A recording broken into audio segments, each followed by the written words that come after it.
Merhaba arkadaşlar, kanalıma hoş geldiniz. Bugün sizlerle bu üzerimdeki bluzu yapıyoruz.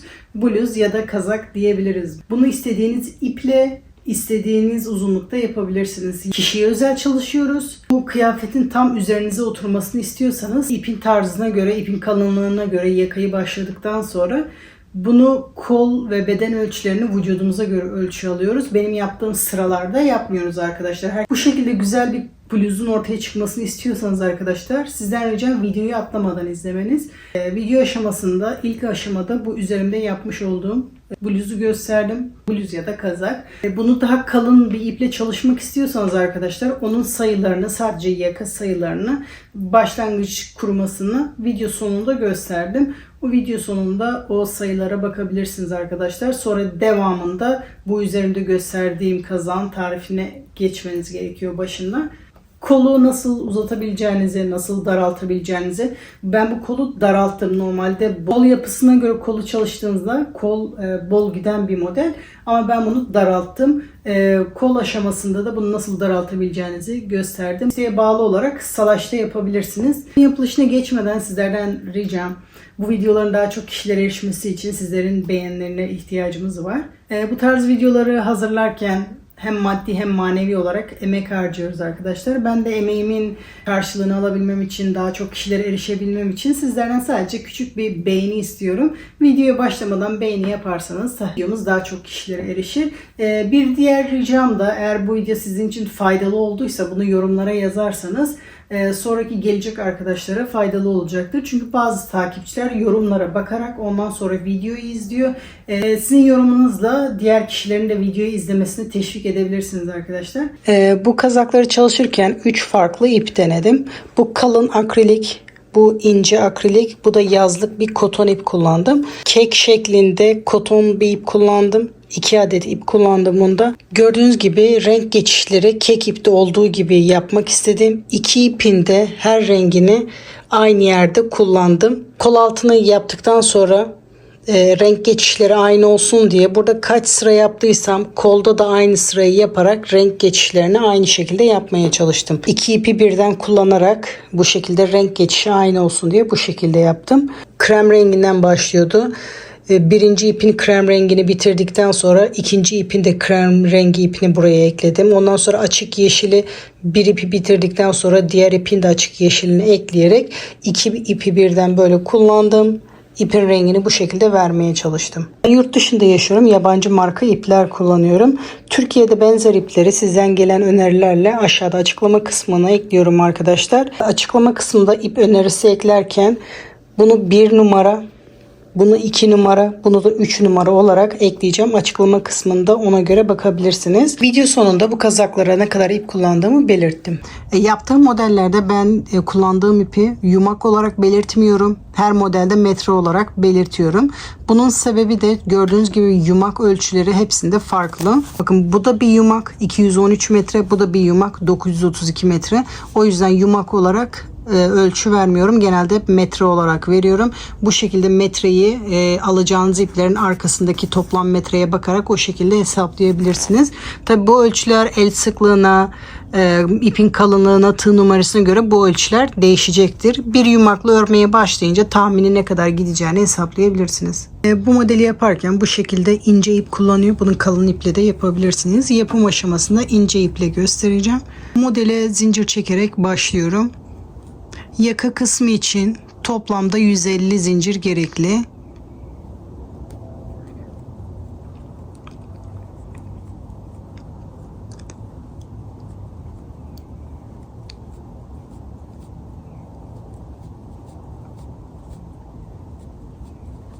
Şimdi toplamda 150 zincir çekip geliyorum. Toplamda 150 zincir çektim. Şimdi bu zinciri birleştireceğim.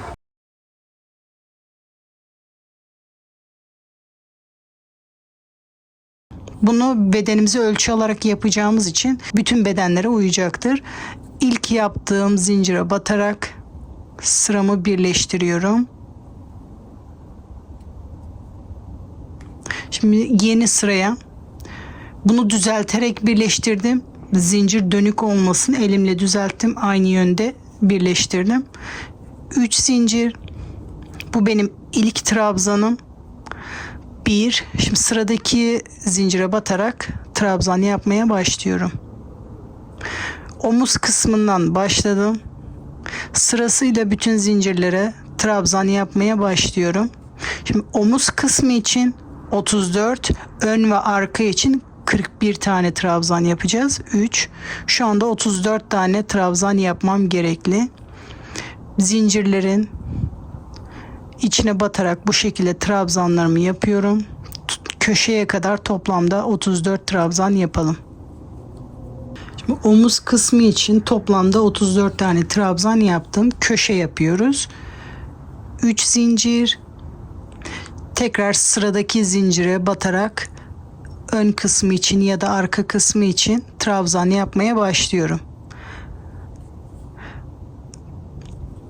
Bir zincire bir trabzan yapıyoruz. Bu şekilde 41 tane trabzan yapıyorum diğer köşeye kadar. Burayı da 41 tane trabzan yapıp geliyorum. Bütün zincirlere birer tane trabzan yapıyoruz. Bu şekilde diğer köşeye kadar 41 tane trabzan yapıyorum.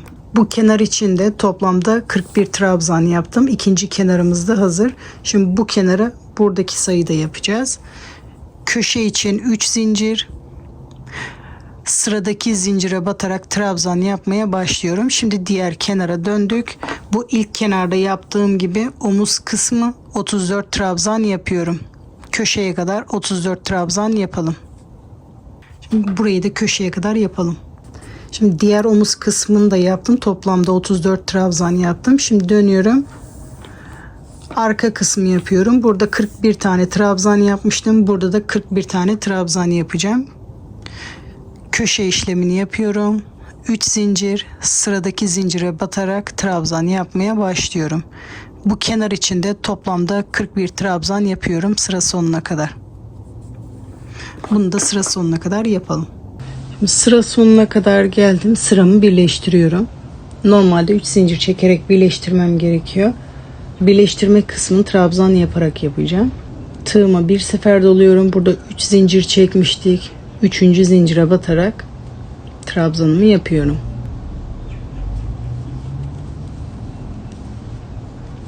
Bu şekilde sıramı birleştiriyorum. Yeni sıraya zincir çekerek başlıyorum. Toplamda 8 zincir çekiyorum. Şimdi bu yaptığımız trabzan üzerine trabzanımı yaptım. Bu şimdi ilk bir tane yaprak yapılacak yer. 5 zincir. Bu ara zincir için tekrar aynı boşluğa batarak bu V trabzanlardan yapıyorum. Burada tek tarafı için yaptım şimdi. 5 zincir. Tekrar aynı boşlukta bir trabzan yaparak V trabzan olmasını sağlıyorum. Şimdi bir tarafta V trabzan, bir tarafta V trabzan yapmış oldum. Bu arada batmak için yaptık burayı. 5 zincir. 6 trabzan boşluk bırakıyoruz. 7.'ye başlıyoruz.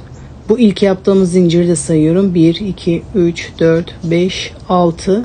6 tane atlıyorum. 7.'ye trabzan yapmaya başlıyorum. Yani V trabzan. Şimdi tek tarafını yaptım. Arada 5 zincir. Tekrar aynı trabzan tepesine bir trabzan yaparak bunun V trabzan olmasını sağlıyorum. Şimdi bu aradaki zincir sayısını çekiyoruz. 5 zincir. Arada 6 trabzan atlıyoruz. 7.'ye trabzan yapıyorum. 5 zincir. Aynı boşlukta tekrar bir trabzan. Köşeye kadar bu şekilde devam ediyoruz. Arada 5 zincir. Buradan 6 trabzan atlıyoruz. 7.'ye V trabzan yapmaya başlıyorum.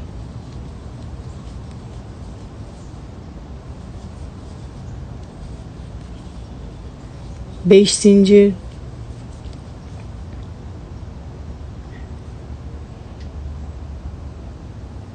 Yedinci trabzan tepesine V trabzan yapıyoruz.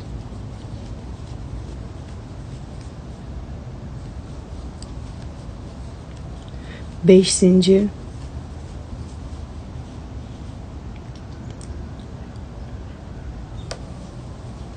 7. trabzanın tepesinde V trabzan yapıyoruz.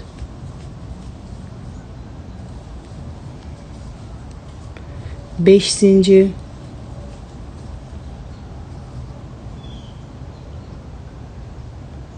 7. trabzan tepesinde V trabzan yapıyoruz. Bu köşeye kadar bu şekilde devam ediyoruz.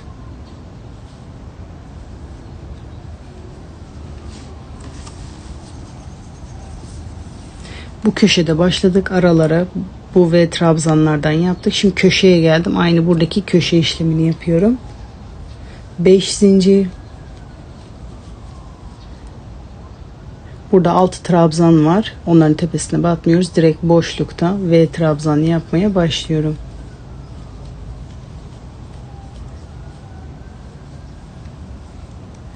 İlk V trabzanımı oluşturdum. Arada 5 zincir.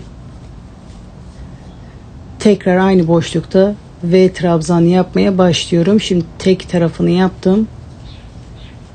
5 zincir. Tekrar aynı boşlukta bir trabzanı yaparak bu şekilde 2 tane V trabzanı yaptım. Sayarsak 3 tane boşluk var. Bu şekilde köşeyi yapıyoruz. 5 zincir.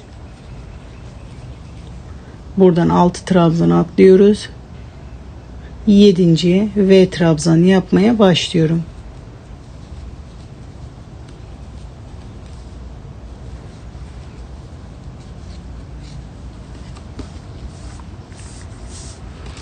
Bu ilk kenarda yaptığımız gibi diğer kenarları da yapıyoruz. Ara boşluklarda bu şekilde, köşeleri de buradaki gibi yaparak sıra sonuna kadar yapalım. Şimdi sıra sonuna kadar geldim. Sıramı birleştireceğim. 3 zincir yapıyorum. Tığıma doluyorum. Burada başlangıçta 3. zincire batarak bir trabzan yapıyorum. Bu şekilde hem sıramı birleştirmiş oluyorum hem de ortadan başlamış oluyorum. Şimdi bu ilk V trabzanın içinde yaprak yapmaya başlıyoruz. Bu benim ilk trabzanım değil. Bunu sadece sıra birleştirmek için yaptım. Şimdi 5 tane ikili trabzan yapıyorum. 1 2 3 4 5 arada 3 zincir. Tekrar aynı boşlukta 5 trabzan yapıyorum. 1 2 3 4 5 bu şekilde V trabzanın içinde yaprağımızı yapmış olduk. Şimdi sıradaki boşluğa, direkt boşluğa batıyorum. Bir sık iğne yapıyorum. Tekrar tığıma dolayarak diğer V trabzana aynı işlemi yapıyoruz. Tek tarafta 5 trabzan. 1 2 3 4 5 aradaki 3 zincir, tekrar aynı boşluk içerisinde 5 trabzan yapıyorum. 1 2 3 4 ve 5. Hiç zincir çekmeden direkt boşlukta bir sık iğne yapıyorum. Hiç zincir çekmeden sıradaki V trabzana yaprak işlemini yapıyorum. Tek tarafta 5 trabzan.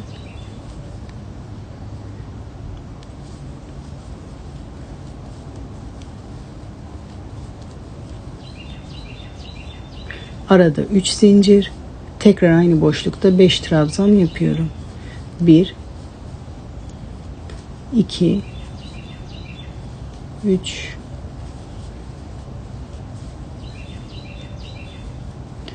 5 trabzan. Burada V trabzanda da yaprağımı yapmış oldum. Sıradaki boşlukta bir sık iğne, hiç zincir çekmeden, tekrar hiç zincir çekmeden sıradaki boşlukta trabzan yapmaya başlıyorum.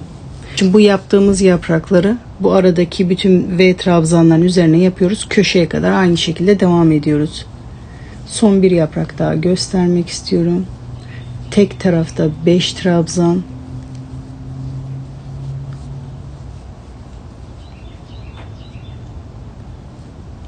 Arada 3 zincir. Tekrar aynı boşluk içerisinde 5 trabzan yapıyorum.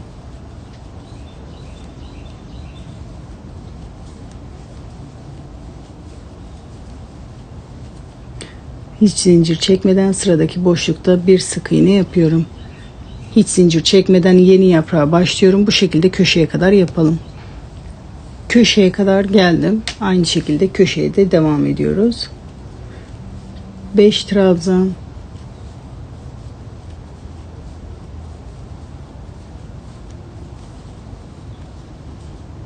arada 3 zincir, tekrar aynı boşlukta 5 trabzan yapıyorum.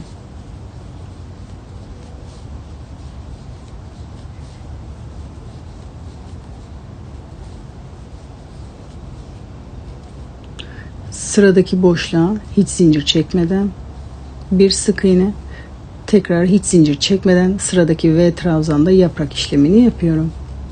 Tek tarafta 5 trabzan,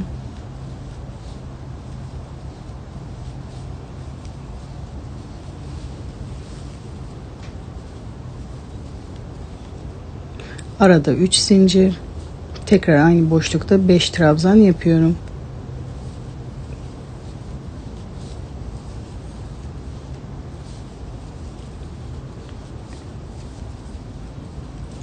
Hiç zincir çekmeden sıradaki boşlukta bir sık iğne yapıyorum.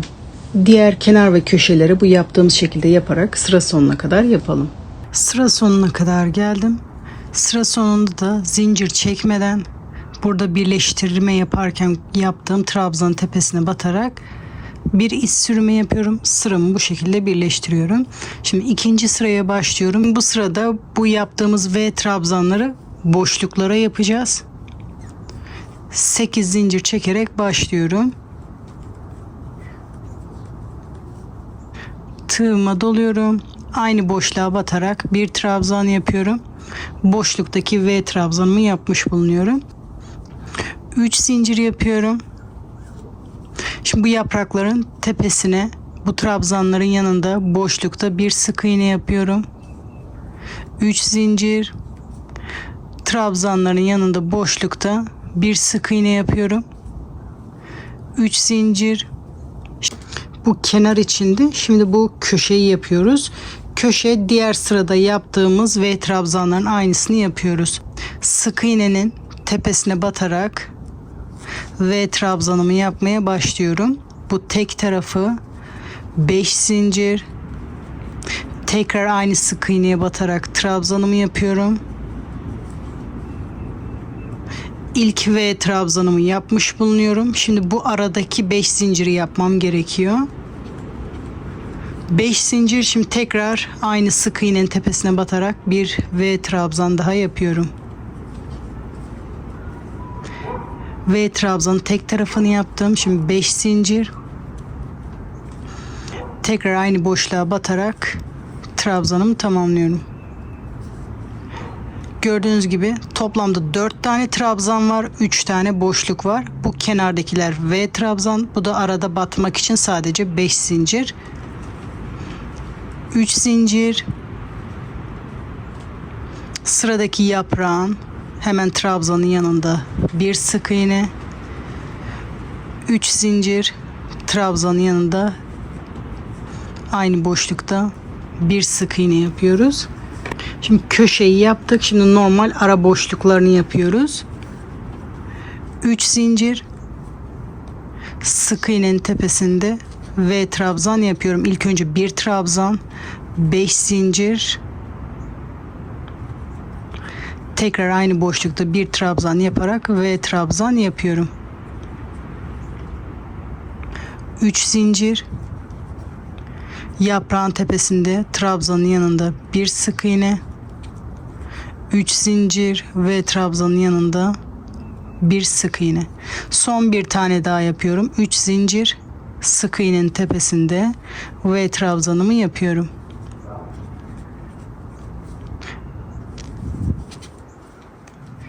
Üç zincir, burada sık iğnemi yapıyorum.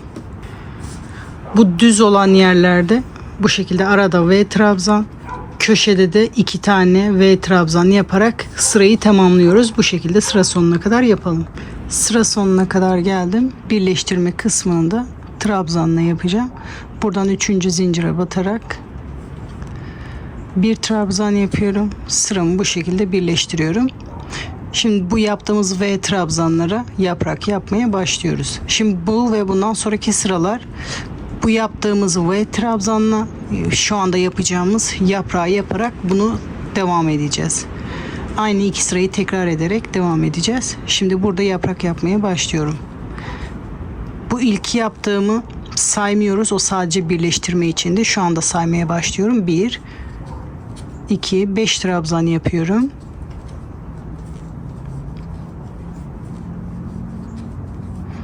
Arada 3 zincir. Tekrar aynı boşlukta 5 trabzan yapıyorum.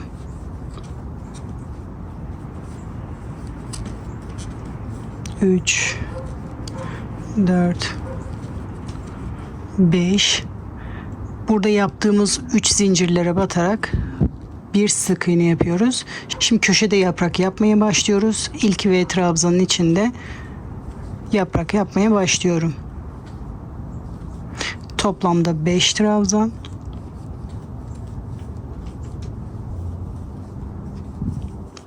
Arada 3 zincir. Tekrar aynı boşlukta 5 trabzan yapıyorum.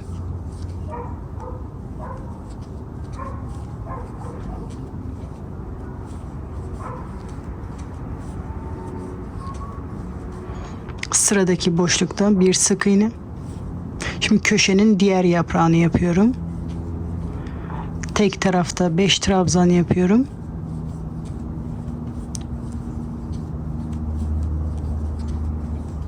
Arada 3 zincir. Tekrar aynı boşlukta 5 trabzan yapıyorum.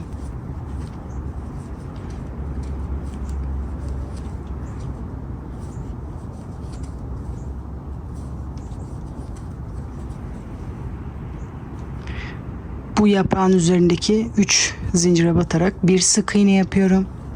Şimdi aradaki köşeyi yaptık. Şimdi aradakilere yaprak yapmaya başlıyoruz. Tek tarafta 5 trabzan.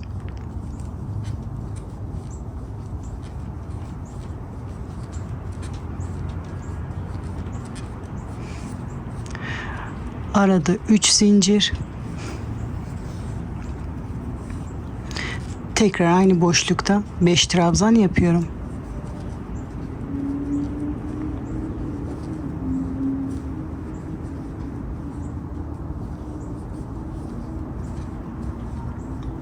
Sıradaki bu 3 zincire batarak bir sık iğne yapıyorum. Köşelerde bu şekilde, ara boşluklarda bir tane yaparak sıra sonuna kadar yapalım. Sıra sonuna kadar geldim. Şimdi sıramı birleştireceğim. Bunun tepesine batarak bu şekilde tığımda tutuyorum. Sık iğne yapacakmış gibi bunun tepesine de batıyorum. Birleştirmek için üçünü birlikte bu şekilde yapıyorum. Diğer sırada buradan başlamıştık. Bitirmek için böyle bir şey yaptım. Şimdi yeni sıraya başlıyoruz. Şimdi bunu yaparken kol altına kadar hep şu iki sırayı tekrar ederek yapacağız. Şimdi bu V trabzanlı sırayı birazcık daha göstermek istiyorum. Başlarken 8 zincir, aynı boşluğa batarak bir trabzan, bu şekilde ilk V trabzanımızı yapıyoruz. 3 zincir, boşlukta bir sık iğne, 3 zincir, boşlukta bir sık iğne, 3 zincir. Daha köşeye gelmedim. Köşeden önceki boşluğa geldim. Burada V trabzanımı yapıyorum. 5 zincir. Tekrar aynı sık iğne tepesine batarak bir trabzan. 3 zincir. Şimdi köşenin tek tarafını yapıyorum. Normal sıralarda yaptığım gibi 3 zincir, boşlukta bir sık iğne. Şimdi dönüyorum, köşeyi yapıyorum. Köşeyi de aynı burada yaptığım gibi. İlk önce 3 zincir, bu köşedeki sık iğneye batarak bir trabzan, 5 zincir, tekrar bir trabzan yaparak ilk V trabzanımı yapıyorum. Şimdi 5 zincir, aradaki zincir. Şimdi yeni V trabzan yapmaya başlıyorum. Trabzan, 5 zincir, tekrar aynı boşlukta bir trabzan. Yani toplamda aynı boşluğa 4 tane trabzan yapıyorum. 3 tane 5 zincir çekiyorum. 3 zincir, yaprağın tepesine batarak normal ara sıralardaki V trabzanları yapıyorum. Köşeleri de bu şekilde yaparak sıra sonuna kadar yapalım. Bu sırayı da sıra sonuna kadar geldim. Birleştirme kısmı aynı. Trabzan yaparak birleştireceğim.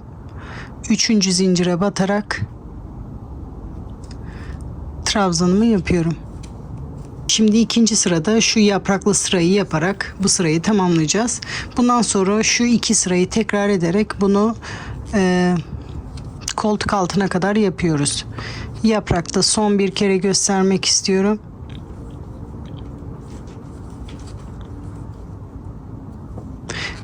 Beş trabzan, 3 zincir, tekrar aynı boşlukta 5 trabzan yapıyorum.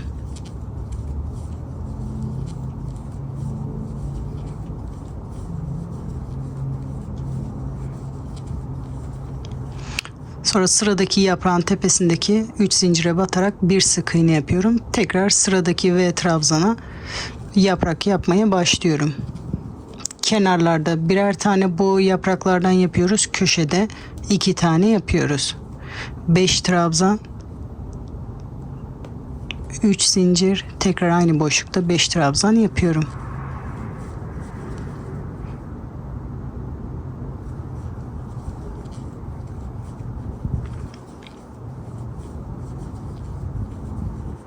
Bu yaprağın tepesinde bir sık iğne. Şimdi köşeye geldim. Köşede de 2 yaprak yapıyoruz.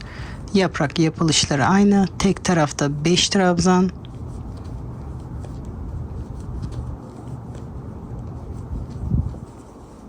Arada 3 zincir. Tekrar diğer tarafta 5 trabzan yapıyorum.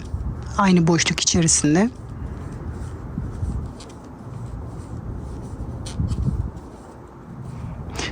Ortadaki zincirde bir sık iğne, sonra diğer yaprağa geçiyoruz. Diğer V trabzanda yaprağımı yapıyorum.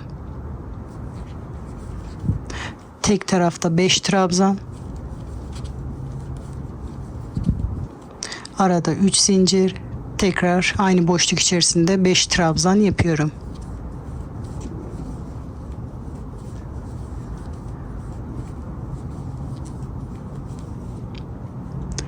Bu yaprağın tepesine batarak bir sık iğne yapıyorum. Gördüğünüz gibi hep şu 2 sırayı tekrar ederek bunu büyütmek istediğimiz büyüklüğe kadar büyütüyoruz. Şu şekilde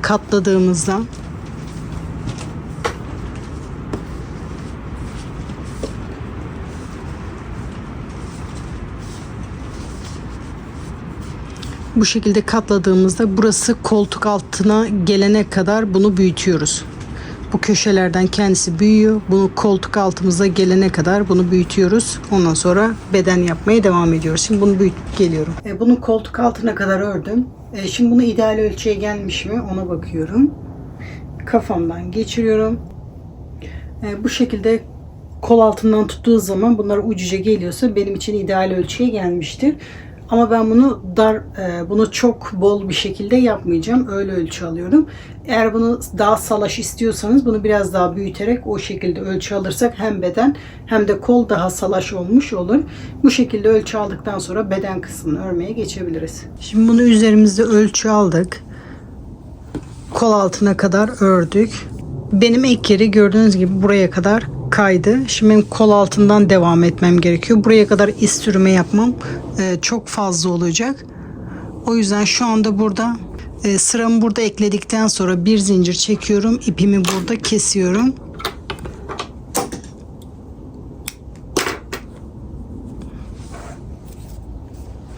Şimdi bu şekilde yaka olarak böyle ikiye katlıyorum. Bakın burası omuz kısmıydı. Ön kısmı. Bu şekilde köşeye gelecek şekilde katlıyorum. Buralar kol.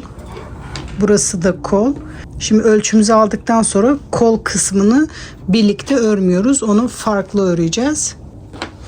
Yine kol altından örmeye başlayacağım.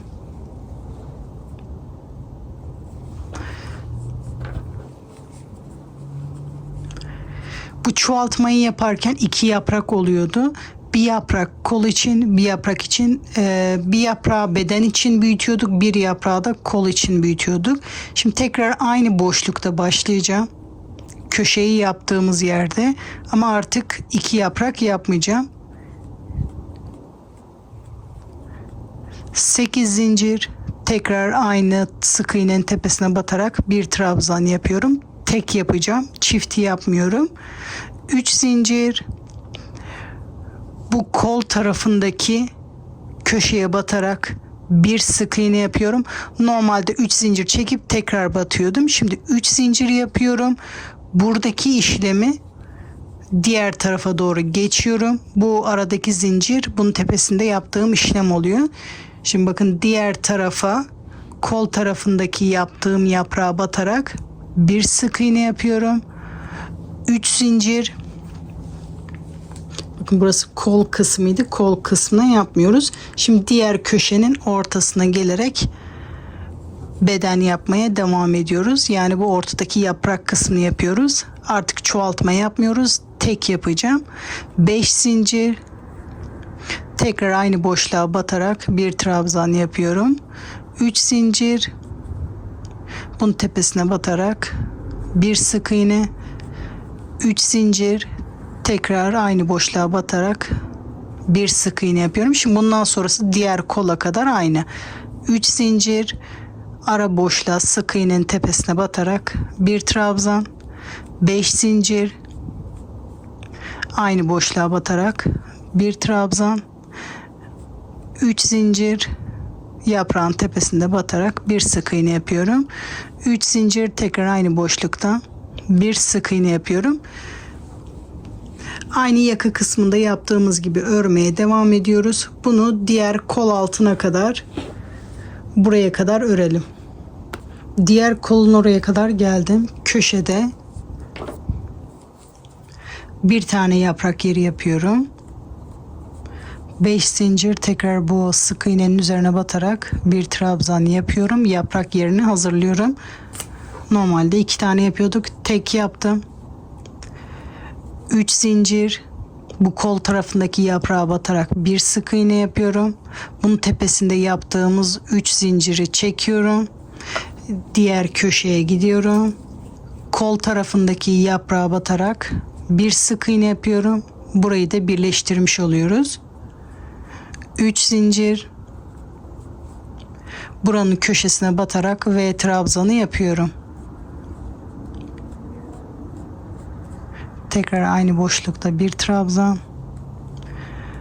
3 zincir, sıradaki köşeye batarak normal sıralarda yaptığım işlemi yapıyorum. 3 zincir, tekrar aynı boşlukta bir sık iğne. Bu şekilde başlangıç noktasına kadar örmeye devam ediyoruz. Bunu da diğer tarafa kadar tamamlayalım. Bu sıra sonuna kadar yapalım. Şimdi buna devam etmeden önce emin olmak için bu kenarları birleştirdik şu anda. Bunu giyerek tekrar bir prova edin arkadaşlar. Beden kısmı ve kol kısmı sizin için gerçekten doğru bir ölçümü. Yol yakınken tekrar bakalım. Sonra bunu devam edelim. Eğer bu şekilde ekledikten sonra baktınız bu hala küçük, yol yakınken söküp biraz daha sıra ekleyerek ideal ölçüye gelin. Şimdi benim için bu ideal ölçü, başlangıç noktasına kadar örüyorum. Sıra sonuna kadar geldim. 3 zincir çekiyorum, sıramı birleştiriyorum.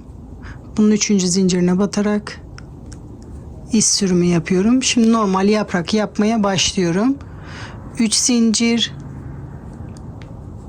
Bu benim ilk trabzanım, 3 zincir. Toplamda 5 trabzan yapıyorum yaprağın içinde.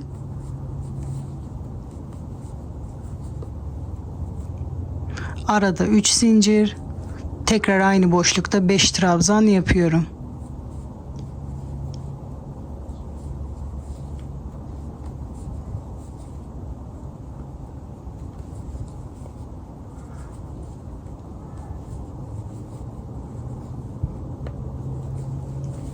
Hiç zincir çekmeden normalde bunların tepesine batıyorduk. Şimdi bu kol altında yaptığımız boşluğa batıyorum. Bir sık iğne, hiç zincir çekmeden bu diğer taraftaki V trabzana batarak normal yaprağımı yapıyorum. 5 trabzan.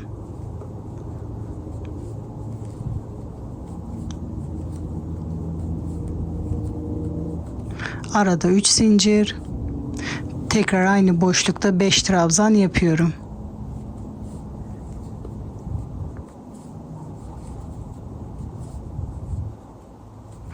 hiç zincir çekmeden bunun tepesine batarak bir sık iğne yapıyorum. Normal buralarda yaptığımız gibi bu sırayı da sıra sonuna kadar yapalım. Şimdi sıra sonuna kadar geldim. Bunun tepesine batıyorum. Buraya da batarak üçünü birlikte birleştiriyorum. İlk yaptığımı. Bu şekilde bir sık iğne yaparak sıramı birleştiriyorum. Şimdi yeni sıraya aynı burada yaptığım gibi 8 zincir çekerek başlıyorum. Artık bedenimiz tek parça oldu. Aynı yere batarak bir trabzan yapıyorum. 3 zincir, bu yaprağın tepesine batarak bir sık iğne, 3 zincir, tekrar aynı boşlukta bir sık iğne, 3 zincir. Burası da artık tek parça oldu. Bu sık iğnenin tepesine batarak V trabzan yapmaya başlıyorum. 5 zincir, tekrar aynı boşlukta bir sık iğne, 3 zincir, yaprağın tepesine batarak normal işlemi yapıyoruz. 3 zincir, tekrar aynı boşlukta bir sık iğne. Bu sırayı sıra sonuna kadar bu şekilde tamamlıyoruz. Diğer sırada da artık bu yaprak kısmını yapıyoruz. Bu iki sırayı tekrar ederek bedeni büyütmek istediğimiz büyüklüğe kadar büyütüyoruz. Artık bedenimiz gördüğünüz gibi tek parça oldu. Buralarda yaptığımız gibi burada da örüyoruz. Bir sıra V trabzan, bir sırada bu yaprak kısmını yaparak bunu büyütmek istediğimiz büyüklüğe kadar büyütelim. Şimdi ben bunu bayağı ördüm. Yapmak istediğim uzunluğa kadar ördüm. İsterseniz crop tarzı, tunik tarzı, hatta uzatarak elbise bile yapabilirsiniz. İpimi burada kesiyorum, sonra arkada saklıyorum. Şimdi kol yapılışına geçebiliriz. Normalde kolu yaparken bedendeki gibi bu şekilde dönerek yapılıyor. Bunu bu şekilde de yapabilirsiniz. Bunu kısa kollu yapacağım. Kısa kollu yaptığım zaman bu genişlikte olunca kol altı görünüyor. O yüzden bu şekilde daraltmak istedim. Uzun kolda da aynı bu şekilde daraltabilirsiniz. Kısa kolda da daraltabilirsiniz. Bu uzun kollu yaptığım modeli kollarını daraltmadan yaptım. O da bu şekilde güzel oldu. Şimdi bu daraltma işlemini kendi kol ölçülerimize göre ayarlamamız gerekiyor. Bunu her sırada daraltacağım ama sizin kolun gidişatına göre 2 sırada bir, 3 sırada bir, ona göre ayarlayarak yapmanız gerekiyor. Şimdi bu yapacağım sırayı normal dönerek yapmak isteyenlerde de aynı, daraltmak isteyenlerde de şu anda yapacağım sıra aynı. Yaprağın köşesine kol altında batmışım. Ondan önceki yaprak var bir tane. Şu iki yaprağın arasındaki boşluktan başlıyorum. Buraya V trabzanı yapmaya başlıyoruz. 8 zincirle başlıyorum.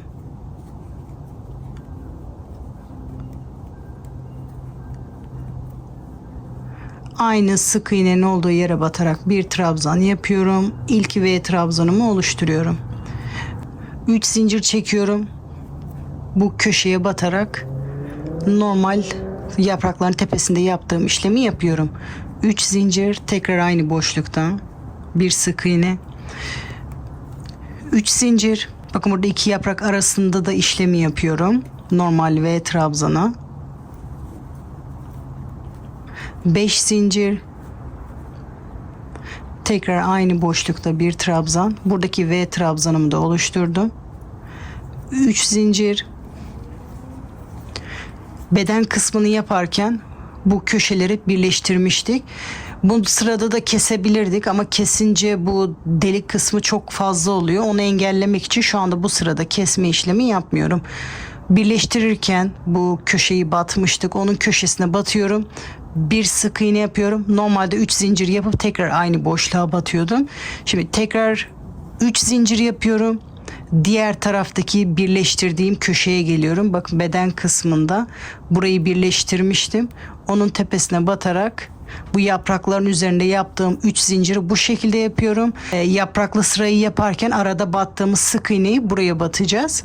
Burayı bu şekilde birleştirmiş olduk. Bir dahaki sıralarda kesmeye başlayacağız. 3 zincir, bunun tepesinde de o 3 zinciri yapmıyoruz. İkisini birleştirmiş oluyoruz bu şekilde. Burada V trabzanı yapmaya başlıyorum. 5 zincir, tekrar aynı boşlukta batarak V trabzanımı tamamlıyorum. 3 zincir, bu sık iğnenin burada o üçlü zinciri yapmaya başlıyorum. 3 zincir, tekrar aynı boşlukta bir sık iğne, 3 zincir, normal V trabzan yapmaya başlıyorum.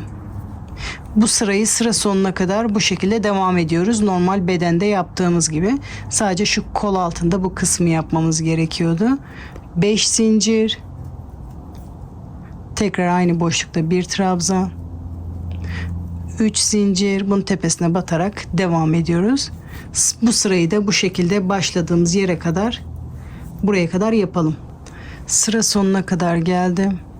3 zincir, bu ilk yaptığımın 3. zincirine batarak sıramı birleştiriyorum ve yeni sıraya 3 zincir çekerek başlıyorum. Bu ilk trabzanım.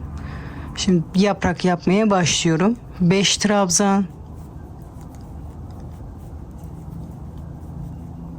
3 zincir, tekrar aynı boşlukta 5 trabzan yapıyorum.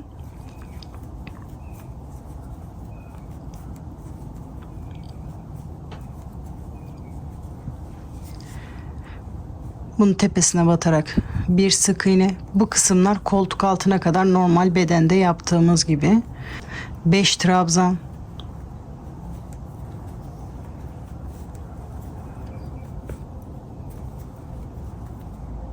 arada 3 zincir, tekrar 5 trabzan yapıyorum. Yaprağımı tamamlıyorum bu şekilde.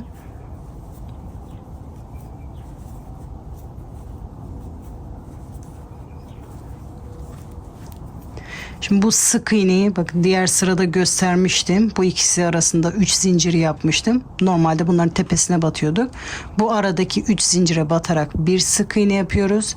Sonra diğer taraftaki V trabzana geçerek orada yaprağımızı yapmaya başlıyoruz.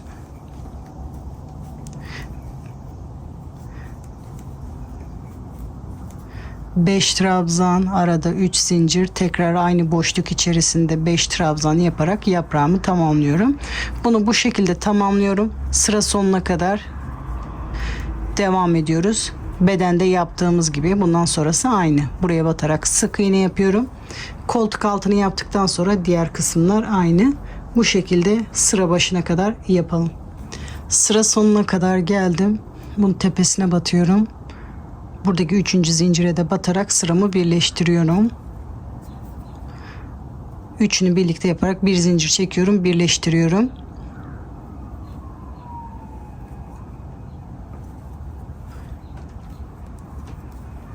Şimdi yeni sıraya başlıyorum. İki kolda da bu ilk iki sıra aynı.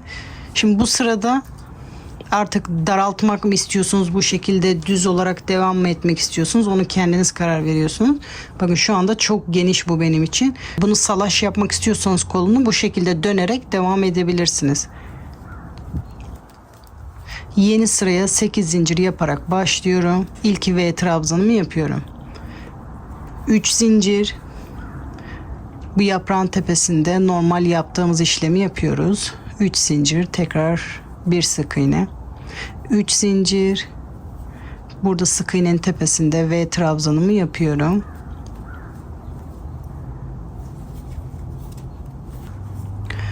Üç zincir. Bunun tepesine gelerek bir sık iğne yapıyorum. Bunu normal bir kol olarak devam edeceksiniz. Normal yaprakta yaptığımız gibi yapıyoruz. 3 zincir, tekrar boşlukta bir sık iğne. 3 zincir. Burada V trabzan yapıyoruz. Normal bedende yaptığımız gibi dönerek devam ediyoruz. V trabzan. Sonra diğer yaprağa geçerek devam ediyoruz. Ama ben bunu daraltmak istiyorum. Daraltma işlemini burada yaptığımız gibi yapıyoruz. 3 zincir çekiyorum. Burada V trabzanı yaptıktan sonra şurası kol altında olan boşluk. Oraya işaret takayım daha iyi anlamak için. Burası kol altında olan boşluk. Bu son yapraktan önceki V trabzanı yapınca bunun tepesinde bir sık iğne yapıyoruz. Bunun üzerinde yaptığımız 3 zinciri arada yapıyoruz. Bunun tepesinde yapmıyoruz. Bunun tepesine batarak sık iğne yapıyoruz. Bu kol altında yaptığımız gibi diğer sırada yapacağımız sık iğneyi buraya batıyoruz. Bu şekilde kesmiş oluyoruz burayı. Tekrar 3 zincir. Burada V trabzan yapmaya başlıyorum. Normal sırama devam ediyorum. Aynı boşlukta bir trabzan daha. 3 zincir. Bir sık iğne. Tekrar bir 3 zincir. Tekrar bir sık iğne yaparak normal sırama devam ediyorum. Şimdi bunu da sıra sonuna kadar yapalım. Sıra sonuna kadar geldim. 3. zincire batarak sıramı birleştiriyorum. Bu sıra başı normal sıralarda yaptığımız gibi. Videoyu uzatmamak için burayı koltuk altına kadar yapıyorum. Burada gösteriyorum. Şimdi normal sıralarda yaptığımız gibi yapraklarımızı yapalım. Kol altında tekrar gösteriyorum. Şimdi kol altına kadar geldim. Bu iki yaprağı normal bir şekilde yaptım. Kol altına kadar geldim. Burada işaret almıştım. Sık iğne yapacağım yer bu iki yaprağı birleştirdiğim 3 zincirin orada sık iğnemi yapıyorum. Hiç zincir çekmeden diğer taraftaki V trabzana geçerek yaprak yapmaya başlıyorum. Buradan sonrası diğer sıralarda yaptığımız gibi aynı. 5 trabzan, arada 3 zincir. Tekrar aynı boşlukta 5 trabzan yapıyoruz. Bunu da sıra sonuna kadar, sıra başlangıcına kadar bu şekilde devam edelim. Şimdi sıra sonuna kadar geldim. Tekrar yeni sıraya başlıyorum. 8 zincir.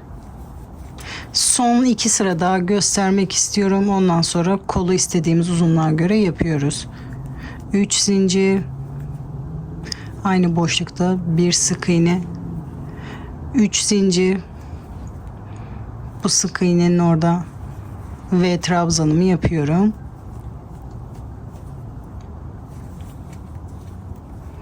3 zincir. Bunun tepesine batıyorum. Şu anda bekliyorum. Bunu kolumuza ölçüyoruz. O kısımda kolumuza iyi geliyorsa daraltma işlemi yapmayın. Ama hala çok bolsa burada daraltma işlemi yapabilirsiniz. Daraltma işlemi yapmayınca normal burada V trabzanı yapıp buraya geçmeniz gerekiyor. Ama bunu ben denedim. Hala benim bu kısmı bol. Ben koluma dar olsun istiyorum. Bol olmasını istemiyorum. O yüzden yine kesme yapıyorum bu kol altında. 3 zincir. Bunun tepesinde batacağım işlemi bu köşeye gelerek devam ediyorum. 3 zincir normal V trabzanı yapmaya başlıyorum. Dediğim gibi bu kol kısmını herkes kendi kol şekline göre ayarlaması gerekiyor. Bu kol oyuntusu sizinki belki bu kadar geniş değildir. Kesme ihtiyacı duymayabilirsiniz. Normal dönerek bunu uzun ya da kısa kol şeklinde yapabilirsiniz. Ben bunu her sırayı yaptıktan sonra koluma denedim. Oturmasını istediğim için her sırada kestim bu şekilde. Bunu da sıra sonuna kadar yapıyorum. Sıra sonuna kadar geldim. Bunları normal yaprak yapıyorum buradaki gibi. Buraya kadar örüyorum. Normal yapraklarda başladığımız gibi. Başlangıçlar hep aynı. Sadece kol altında kesme işlemi yapıyorum.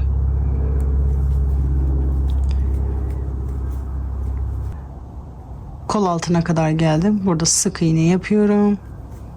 Sonra sıradaki yaprağı yapmaya başlıyorum. Burası normal bir şekilde devam ediyoruz.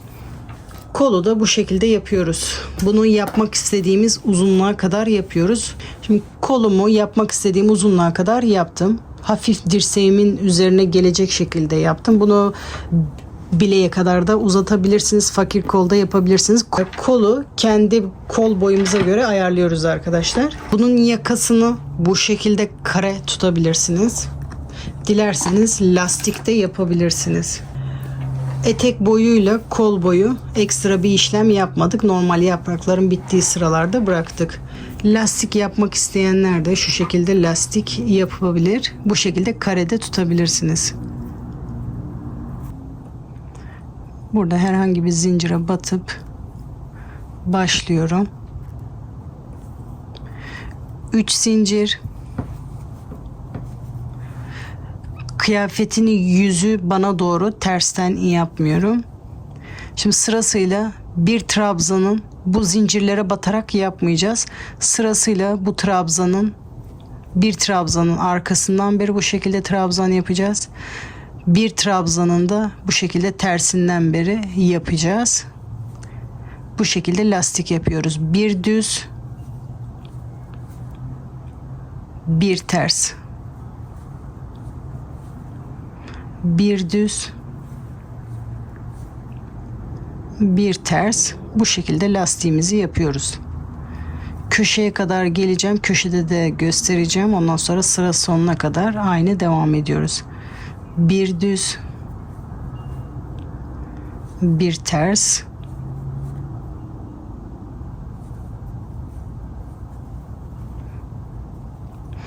köşede de aynı, bir düz, bir ters olarak burayı da böyle dönüyoruz. Köşe yapmıyoruz. Sıra sonuna kadar bir düz, bir ters olarak yapıyoruz. Bu şekilde sıra sonuna kadar yapalım. Şimdi sıra sonuna kadar geldim.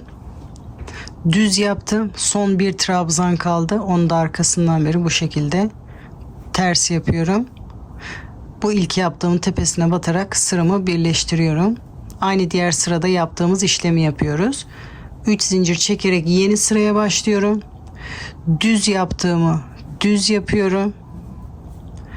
Ters yaptığımı ters yapıyoruz bu sırada. Şimdi bu sıra daha kolay ilerliyor. Düz, ters, eksiltme, azaltma yapmıyoruz. Diğer sırada yaptığımız bütün ters olanlara ters, düz olanlara düz yapıyoruz. Arkalarından beri bu şekilde. Bunu sıra sonuna kadar tamamlıyoruz. Lastiğin genişliği sizin zevkinize göre istediğiniz kalınlıkta yapabilirsiniz. Ben bunu bu sırayı bitirdikten sonra karar vereceğim. Bu son mu, daha da eklemek istiyor mu diye. Siz de ne kadar genişlikte yapmak istiyorsanız bu son sırayı tekrar ederek istediğiniz genişliğe kadar yapabilirsiniz. Bakın köşeye gittim. Herhangi bir ekstra bir işlem yapmadım. Düze düz, terse ters yaparak bunu da sıra sonuna kadar yapalım. Sırayı sıra sonuna kadar tamamladım. Sonra bir sıra ekleyerek nasıl görüneceğine baktım. Bir sıra ekleyince bu bana çok kalın geldi. O yüzden yeni sıra eklemiyorum. Yakayı burada bırakıyorum. Siz isteğe bağlı ekleyebilirsiniz. İpimi burada kesiyorum. Sonra bunu arkada saklıyoruz. Yaka kısmı da bu şekilde bitiyor. Bu yaka kısmını yaptıktan sonra burası iyice yuvarlak olur diye düşündüm ama hala karelik var. Bu şekilde lastiği istediğiniz genişlikte yapabilirsiniz. Şimdi kalın iple de yaparken akrilik ip kullandım. 954 gramda 932 metre ip varmış. Tığ önerisi 6 mm. Ben de 6 mm tığla yapacağım. Şimdi bunun da zincir sayılarını size veriyorum. Şimdi kalın iple yaparken de 108 zincirle başladım. Bunu da birleştiriyorum zinciri yönünde. Şu şekilde düzeltiyorum. Bunun başlangıcı da aynı. İlk yaptığımız zincire batarak sıramızı birleştiriyoruz. Bunda da omuzdan başlayacağım. Omuz kısmı için 20 tane trabzan yapıyorum. Şimdi ilk trabzanı zincir çekerek başlıyorum.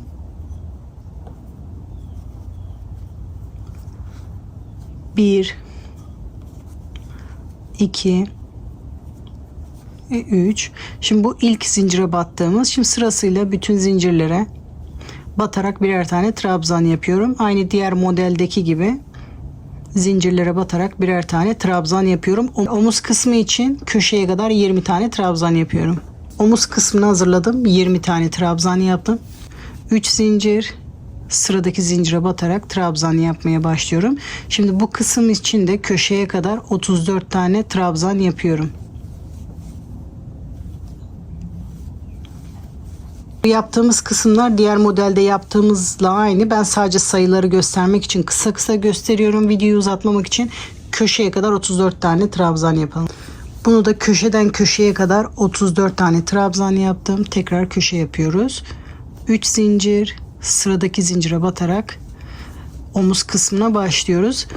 Şimdi burayı da bu tarafta yaptığımız gibi 20 tane bu omuz kısmında yaptıktan sonra beden kısmı için 34 tane trabzan yapıp geliyorum. 20, 34. Şimdi sıra sonuna kadar geldim. Kısaca şöyle tekrar söylemek istiyorum. 108 zincir, omuz kısımlarına 20, ön ve arkaya 34 trabzan yapıyoruz. Şimdi sıramı birleştiriyorum. Bunun birleşim kısmını diğerinden bir tık farklı yapmak istiyorum. Hep ortada bitsin diye. Bir zincir, tığıma doluyorum. Bu 3 zincirin tepesine batarak bir çakma trabzan yapıyorum. Bu şekilde ortada bitmiş oluyorum. Yeni sıraya da ortadan başlamış oluyorum. Şimdi köşeyi yapıyorum.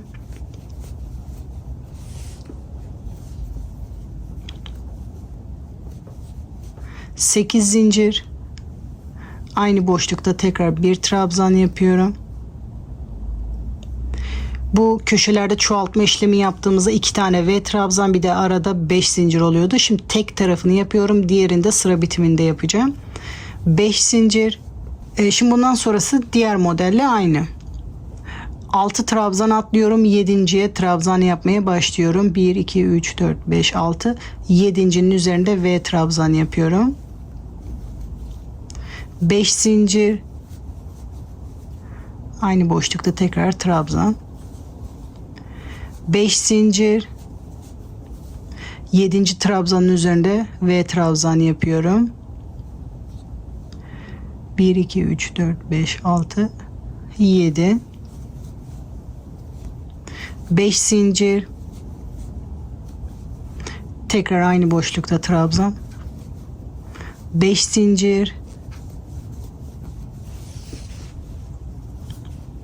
Bu arada 6 tane trabzan kalması gerekiyor. 6 trabzan, şimdi köşeye gelerek köşe işlemini yapıyorum.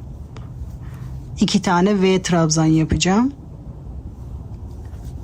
5 zincir, tekrar aynı boşlukta bir trabzan. Bu ilk V trabzanımız. Şimdi ara batması için 5 zincir. Şimdi tekrar aynı boşlukta bir tane daha V trabzan yapıyorum. Bu tek tarafı 5 zincir. Ara zincir için tekrar aynı boşlukta batarak V trabzanımı yapıyorum. Gördüğünüz gibi 2 tane V trabzan, bir de arada böyle 5 zincir oluyor. 3 tane 5 zincir, 4 tane trabzan olacak. Şimdi normal sıraya devam ediyoruz. 5 zincir. 7. trabzanın üzerine V trabzan yapıyorum. 5 zincir. Aynı boşlukta tekrar trabzan. Sıra sonuna kadar bu yaptığımız gibi 7. trabzan tepesine batarak V trabzanlarımızı yapalım. Şimdi burayı da köşeye kadar yaptım. Diğer kenarları da aynı buralarda yaptığımız gibi yapmaya devam ediyoruz. Omuz kısımlarında ortada 2 tane V trabzan var. Ön ve arka kısımda da 4 tane V trabzan olacak. Bu şekilde sayıları da size vermiş oluyorum. Bunu sıra sonuna kadar yapalım. Sıra sonuna kadar bütün kenarları yaptım. Şimdi köşeyi gösteriyorum. Başlarken köşenin yarısını yapmıştık. Şimdi 5 zincir, arada 6 trabzan var. Köşeye geliyorum. Normal V trabzanımı yapıyorum. 5 zincir, tekrar aynı boşlukta bir trabzan yapıyorum. Şimdi 2 tane V trabzanımı yapmış oldum. Şimdi sıramı birleştireceğim. Bir de ortadan başlayacağım. 2 zincir. Bunun 3. zincirine batarak bir trabzan yapıyorum. Bunda da diğer modelde de bu şekilde yaparsak hem ortada birleştirmiş oluyoruz hem de yeni sırada ortadan başlamış oluyoruz. Diğer modelde de bu şekilde yaptığım gibi birleştirirseniz sıra sonlarında hep koltuk altında bitmiş oluruz. Diğerinde böyle kayma olmuştu. Kayma olmaz, koltuk altında ipi koparmaya gerek kalmaz. Bu şekilde ortadan başlamış oluruz. Şimdi normal yaprak yapmaya başlıyorum. Yeni sıraya başlıyoruz. Sıradaki V trabzanda yaprak yapıyoruz. 5 trabzan. Bu ilk yaptığımız trabzan birleştirme aşaması için bu yapraktaki 5 trabzan olarak saymıyoruz. 3 zincir, tekrar aynı boşlukta 5 trabzan yapıyorum.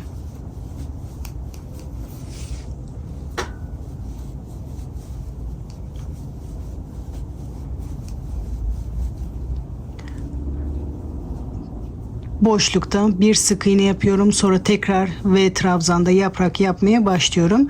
Şimdi bu kısım diğer yaptığımız modelde başlangıcıyla aynı. O yüzden videoyu uzatmamak için bu kısmı çok göstermeyeceğim. Sadece sıra başıyla sıra sonunu tekrar göstermek istiyorum. Bu şekilde diğer modelde yaptığımız gibi kenar ve köşeleri yaparak sıra sonuna kadar yapalım. Sıra sonuna kadar tamamladım. Şimdi birleşim noktasını göstermek istiyorum. Bakın, ortadan birleştiriyoruz. Bu birleşim aşamasında yaptığımız trabzan tepesine batarak sıramızı birleştiriyoruz. Ortadan başladık, ortadan bittik. Şimdi köşenin ortasından tekrar başlıyoruz. Aynı burada yaptığım gibi 8 zincir yaparak başlıyorum. Aynı trabzan tepesine batarak ilk V trabzanımı yapıyorum. Sonuncu ikinci V trabzanı da sıra sonunda yapıyoruz. 3 zincir. Şimdi bundan sonrası diğer modeldekiyle aynı. Yaprağın tepesine batıyorum. Bir sık iğne, 3 zincir, tekrar yaprağın üzerinde bir sık iğne yapıyorum. Köşeyi bu şekilde oluşturuyoruz. Bu şekilde diğer modelle aynı. Şimdi bundan sonrası aynı. 3 zincir, ara boşlukta sık iğnenin üzerinde V trabzan yapıyoruz. 3 zincir, yaprağın tepesine batarak bir sık iğne, 3 zincir, tekrar yaprağın üzerinde bir sık iğne yapıyoruz. Bu da diğer modelle aynı olduğu için videoyu uzatmamak için devamı diğer modelle aynı sıra sonuna kadar yapıyoruz. Bu sırayı da sıra sonuna kadar geldim. Başlangıçta köşenin diğer yarısını yapıyorum. Bir trabzan, 5 zincir, tekrar bir trabzan yaparak köşenin diğer yarısını yapıyorum. Şimdi birleştirme aşamasını yapıyorum. 2 zincir, burada 3. zincire batarak trabzan yapıyorum. Sıramı birleştiriyorum. Sonra normal köşenin yaprak yapmaya başlıyorum. Yeni sıraya da bu şekilde başlıyoruz. Bu sırayı da aynı şurada yaptığımız gibi yapıyoruz. Şimdi bunda sizde kısaca yaka oluşumunu ve ortadan başlayıp ortada bitmesini göstermek istedim. Bu kalın iple de sadece yaka kısmını ben size göstermek istedim.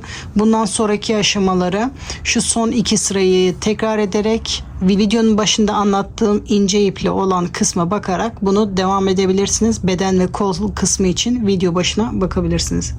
Sizler için bu yaka kısmını da ayarladım. Bunu da diğer model gibi bitiriyorum.